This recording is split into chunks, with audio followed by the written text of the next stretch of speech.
The red blade had pierced clean through.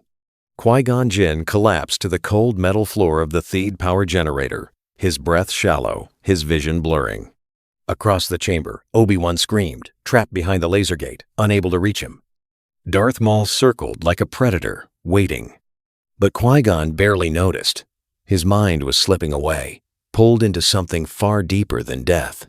The Force surged around him, vast and overwhelming, dragging him forward through time itself. And then he saw a massive clone army marching across countless worlds. He saw Jedi fighting alongside them, trusting them. He saw a galaxy consumed by war. He saw Anakin, not the boy he had found on Tatooine, not the Padawan full of hope and potential. He saw a broken man, encased in black armor, kneeling before a twisted emperor. Darth Vader. The vision shifted. Jedi Masters fell in the temple, cut down by the very clones they had led into battle. Younglings screamed as the dark figure Anakin ignited his lightsaber. Across the galaxy, Jedi were betrayed, shot in the back by soldiers they called brothers. Order 66, a cold voice commanded. Qui-Gon tried to scream, but no sound came. He saw Yoda fleeing, Obi-Wan in exile, the Jedi Order wiped out in a single coordinated strike. And at the center of it all stood Chancellor Palpatine, his face twisted with triumph, lightning crackling from his fingertips. The Sith Lord. The vision shattered. Qui-Gon gasped, his eyes snapping open. He was still on the floor of the generator, still dying, but the Force had not abandoned him. A voice echoed through his mind, ancient and boundless. The future is not yet written, Qui-Gon Jinn. You have been chosen. Go back, save them. How? Qui-Gon whispered, blood on his lips. Trust in the Force. Let go. And return. Notifice. The world around him dissolved into light. Qui-Gon felt his body lifting, weightless, as time itself bent and twisted. The pain vanished. The darkness faded. And when he opened his eyes again, everything had changed. Qui-Gon's eyes opened. He was lying in a meditation chamber, sunlight streaming through the tall windows. The scent of incense filled the air. He sat up slowly, his hand instinctively reaching for his chest where Maul's blade had pierced him. Nothing. No wound. No pain. He looked down at his hands. They were steady, strong, unmarked by the battle that had killed him. His robes were clean. His lightsaber rested at his side. This isn't possible, he whispered. But the Force hummed around him, confirming what he already knew. He had been sent back. Not as a ghost, not as a memory. He was alive again, returned to a time before the fall. Qui-Gon rose and moved to the window. Outside, the sprawling cityscape of Coruscant stretched endlessly, speeders weaving through the skylanes. The Jedi Temple stood proud and untouched. How far back had he gone? He closed his eyes, reaching into the Force, searching for answers. Flashes of memory surfaced dates, events, conversations. The Trade Federation blockade of Naboo had not yet begun. Anakin was still a slave on Tatooine. The Clone Wars were years away. But Palpatine was already here, already scheming. Qui-Gon's fists clenched. He had seen the truth. Chancellor Palpatine, soon to be Supreme Chancellor, was Darth Sidious, the Sith Lord orchestrating the galaxy's destruction. He had manipulated the Senate, started the war, and turned Anakin into a monster. And no one knew. I have to warn the Council, Qui-Gon said aloud. I have to stop him before it's too late. But even as he spoke the words, doubt crept in. The Council was cautious, bound by tradition. They would demand proof, evidence. And Palpatine had hidden his identity perfectly for decades. Would they even believe him? A knock sounded at the door. Qui-Gon turned as it slid open, revealing a young Obi-Wan Kenobi barely past his trials, his expression curious. Master Qui-Gon, are you all right? You've been meditating for hours. Qui-Gon stared at his former Padawan alive, whole, unburdened by the grief and loss that would define his future. Obi-Wan, Qui-Gon said quietly, we need to talk. The galaxy is in grave danger. And time was already running out. Qui-Gon moved through the Senate district like a shadow. He kept his hood raised, his presence in the Force carefully concealed. Palpatine could not know he had returned. Not yet. If the Sith Lord sensed the disturbance, he would accelerate his plans, or worse, disappear entirely. Qui-Gon had studied the senator from Naboo before, a mild-mannered politician, charismatic, patient, always offering solutions, always positioning himself as the voice of reason. But now, Qui-Gon saw through the mask. He spent days in the Jedi archives, cross-referencing Senate votes, trade agreements, and military contracts. Every thread led back to Palpatine, the banking clan, the Trade Federation, the Techno Union, all of them manipulated, all of them serving a hidden agenda. Master Jinn, what are you searching for? Jocasta Nu asked, her tone curious but concerned. Patterns, Qui-Gon replied carefully, connections that shouldn't exist. He couldn't tell her the full truth, not yet. She would report to the Council, and the Council would demand he bring his concerns through proper channels, channels that Palpatine controlled. Late one night, Qui-Gon broke into a secure Senate archive. Using the Force to bypass security, he accessed classified communications between Palpatine and his intermediaries, payments, bribes, secret meetings with separatist leaders. It was all there, hidden, encrypted, but undeniable. This is it, Qui-Gon whispered, copying the files onto a data chip. This is the proof. But as he turned to leave, a cold presence rippled through the Force. Someone was watching. Qui-Gon froze, his hand moving to his lightsaber. He scanned the shadows, reaching out with the Force. Nothing. No one. But the feeling remained. Had Palpatine sensed him? Or was it something else? He slipped out of the archive and disappeared into the night. Back at the temple, Qui-Gon sealed the data chip in his quarters, his mind racing. He had evidence now, enough to take to the Council, enough to expose the Sith. But first, he needed to find Anakin. The boy was still on Tatooine, enslaved, untouched by Palpatine's influence. If Qui-Gon could free him, if he could keep Anakin away from the Senator, the future might still be saved. Tomorrow, he would leave for the Outer Rim, and the race against time would truly begin. The Council chamber was silent. Qui-Gon stood in the center of the circle, 12 Jedi Masters staring down at him. He had laid out everything, the vision, the evidence, Palpatine's identity as Darth Sidious. And they did not believe him. Visions can be misleading, Master Jinn, Mace Windu said, his voice hard. You claim to have seen the future, but the future is always in motion. I didn't just see it, Qui-Gon insisted. I lived it. I died on Naboo. The Force sent me back to prevent what's coming. Yoda's ears drooped, his ancient eyes filled with concern. Troubled, you are. Sense this, we do. But proof, you have not. I have files, communications, evidence linking Palpatine to the Separatists. Circumstantial, Windu interrupted. You broke into Senate archives without authorization. Any evidence obtained illegally will be inadmissible. This isn't a trial, Qui-Gon's voice rose. This is the survival of the Jedi Order. If we don't act now, Palpatine will destroy us all. The Council exchanged glances. Qui-Gon could feel their doubt, their hesitation. They respected him, but they also thought him reckless, unpredictable. Investigate Senator Palpatine. We will, Yoda said finally. But carefully. Patience, we must have. Patience? Qui-Gon's fists clenched. By the time you finish investigating, it will be too late. That is enough, Master Jinn, Windu said coldly. The Council has made its decision. You are ordered to stand down. Do not approach Palpatine. Do not interfere with Senate matters. Is that understood? Qui-Gon stared at them, frustration burning in his chest. They were too cautious, too bound by their rules. And while they debated and deliberated, Palpatine would continue weaving his web. Understood, Qui-Gon said quietly. But it was a lie. He left the Council chamber and returned to his quarters. If the Jedi would not act, he would, alone, if necessary.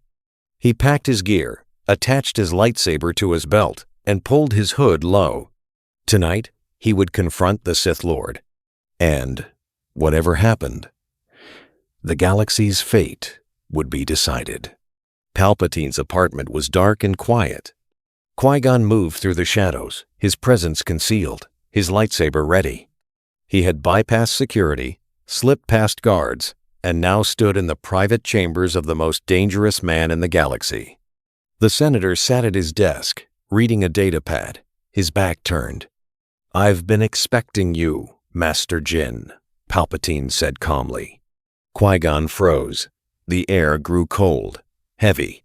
Palpatine turned slowly, his face calm, but his eyes burned with something ancient and terrible.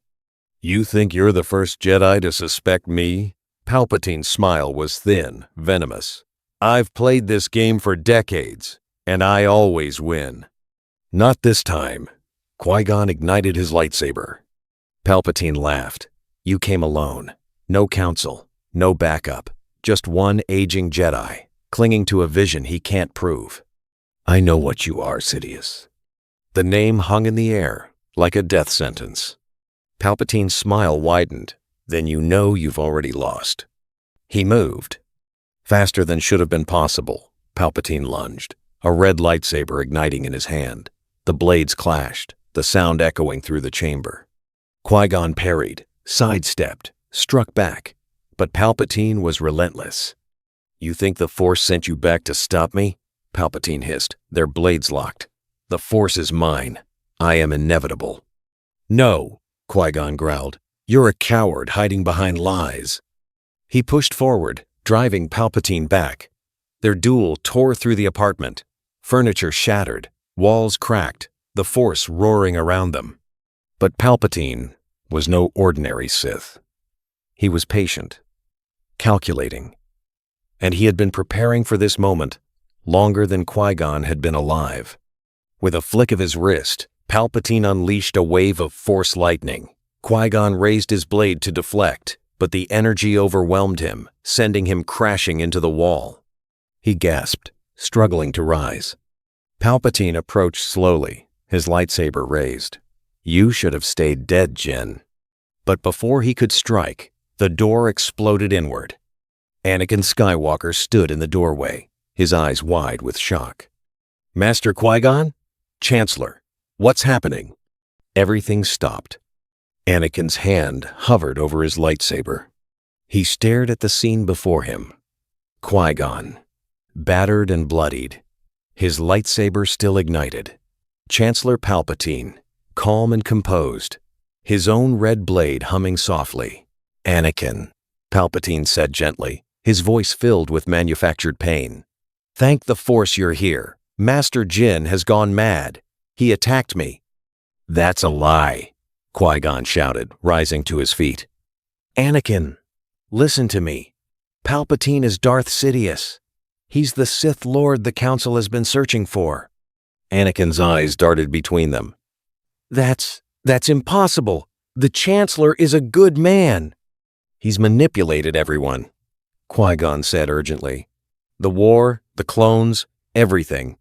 It's all part of his plan to destroy the Jedi and take control of the galaxy." Palpatine shook his head sadly. "Anakin, I know Master Jinn was once a great Jedi, but he's been consumed by paranoia. He sees enemies where there are none." "I've seen the future." Qui-Gon stepped forward. "I watched you fall, Anakin. I watched you become Darth Vader, serving this monster. I watched the Jedi die because we trusted him." Anakin flinched. The name Vader echoed in his mind, cold and foreign. "You're trying to confuse him," Palpatine said, his tone hardening, poisoning his mind with lies. "Then ask him to deactivate his lightsaber," Qui-Gon challenged. "If he's innocent, why is he armed?" Palpatine's eyes narrowed. "Because you attacked me, Jinn." "Prove it. Drop your weapon." Silence stretched. Palpatine did not move. Anakin's breathing quickened. He could feel the tension in the Force, the weight of the moment pressing down on him. Two men stood before him. Both claimed to have his best interests at heart. Both demanded his loyalty. "Anakin," Palpatine said softly, "you know me. I've guided you, believed in you when the Council doubted. Don't let this madman destroy everything we've built." "Anakin," Qui-Gon pleaded, "trust the Force. You know the truth." Anakin's hand trembled. And then, slowly, he reached for his lightsaber. "I'm sorry, Master Qui-Gon," Anakin whispered. He ignited his blade and pointed it at the Jedi Master. Qui-Gon's heart shattered. "Anakin, no." But it was too late. Palpatine's smile returned, triumphant and cruel. "Good, Anakin. Very good." He raised his comlink. "Execute Order 66. The words echoed across the galaxy. On Kashyyyk, Commander Gree turned his blaster on Master Luminara. On Felucia, Aayla Secura fell, surrounded by her own troops. On Megiddo, Ki-Adi-Mundi was cut down mid-battle. And on Coruscant, the clone battalion stationed at the Jedi Temple received their orders. "What have you done?" Qui-Gon whispered in horror. "What I was always going to do," Palpatine said. "You forced my hand, Jinn, but the outcome is the same. The Jedi die, and I rule." End quote. Anakin stared at the comlink, confusion and dread flooding his face. What order?" Palpatine turned to him. "The Jedi have betrayed the Republic. Anakin, they attempted to assassinate me. Master Jinn is proof. They must be stopped." "No," Qui-Gon said desperately. "Anakin, he's lying. This is genocide." Alarms blared throughout the Senate district. Distant explosions echoed. Smoke rose from the direction of the temple. Anakin's face went pale. "The temple." "Go," Palpatine commanded. "Lead the clones. Ensure no Jedi escapes." Anakin hesitated, torn between horror and obedience. Qui-Gon reached out through the Force. "Anakin, please, don't do this. You're better than this." But Palpatine's influence was too strong. Anakin's eyes hardened. He turned away. "I'm sorry, Master." And he left. Qui-Gon tried to follow, but Palpatine struck, lightning arcing from his hands. Qui-Gon deflected, barely, his strength fading. "You wanted to change the future, Jinn," Palpatine hissed. "All you did was make it happen faster." Qui-Gon fought back, desperation fueling his strikes. He had to escape, had to warn the survivors, had to stop Anakin before it was too late. With a final burst of strength, Qui-Gon shattered the window and leapt into the Coruscant night, disappearing into the chaos below. Behind him, Palpatine's laughter echoed. The Jedi Order was falling, and the galaxy was burning. The years that followed were long and dark. Order 66 had devastated the Jedi Order, but it had not destroyed it. Because Palpatine had acted prematurely, many Jedi were scattered across the galaxy, unreachable, alive. Qui-Gon Jinn became their beacon. He moved through the shadows, gathering survivors. Obi-Wan, Yoda, Ahsoka Tano, dozens of knights and Padawans who had escaped the initial slaughter. Together, they formed something the galaxy had never seen, a Jedi rebellion. They struck from the Outer Rim, sabotaging Imperial shipyards, rescuing refugees, spreading word of Palpatine's true identity. Slowly, the truth began to spread. The Emperor was a Sith Lord. The war had been a lie. And Anakin Skywalker began to doubt. He had done what Palpatine asked. He had led the assault on the temple. But the screams of the younglings haunted him, the faces of the Jedi he once called friends. One night, alone in his quarters, Anakin stared at his hands. "What have I become?" Padme found him there, her face filled with sorrow. "You can still turn back, Ani. It's not too late." "I've gone too far," he whispered. "Then go further," she said firmly, "toward the light." Anakin looked up, tears in his eyes. "How?" "Find Qui-Gon. Make this right." It took months, but Anakin finally tracked the Jedi Master to a hidden base on Dantooine. He arrived alone, unarmed, and knelt before Qui-Gon. "I'm sorry," Anakin said, his voice breaking. "I'm so sorry." Qui-Gon placed a hand on his shoulder. "The path to redemption is long, Anakin, but it begins with a single choice." Together, they returned to the fight. Years later, the rebellion grew strong enough to challenge the Empire directly. With Anakin's knowledge of Palpatine's tactics and Qui-Gon's leadership, they struck at the heart of Coruscant. The final battle was brutal, but when the smoke cleared, Palpatine lay dead not by Anakin's hand, but by the united strength of the Jedi, who refused to fall. A new republic rose from the ashes. And Qui-Gon Jinn, the Jedi who time-traveled to save the galaxy, had succeeded.